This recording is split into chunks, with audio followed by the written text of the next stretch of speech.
Hello दोस्तों, हम इस वीडियो में बात करेंगे पावर स्टार यानी कि पवन सिंह जी के बारे में। तो दोस्तों, चैनल पर नए हैं तो चैनल को सब्सक्राइब कर ले ताकि आने वाला हर अपडेट आप तक पहुंच पाए। तो दोस्तों, अभी अभी पोस्टर आउट हुआ है पवन सिंह जी का, जो कि गाना का है। गाना का पूरा नाम है ओढ़नी सरकत जाए, जो कि जेपी स्टार चैनल से रिलीज किया जाएगा। डेट है 10 तारीख को सुबह 6:45 पर रिलीज किया जाएगा जेपी स्टार चैनल से।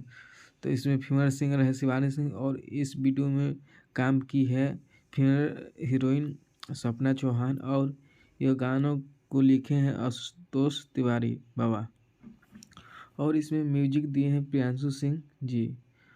और दोस्तों, चैनल पर नए हो तो चैनल को सब्सक्राइब कर लें ताकि आने वाला हर अपडेट आप तक पहुंच पाए।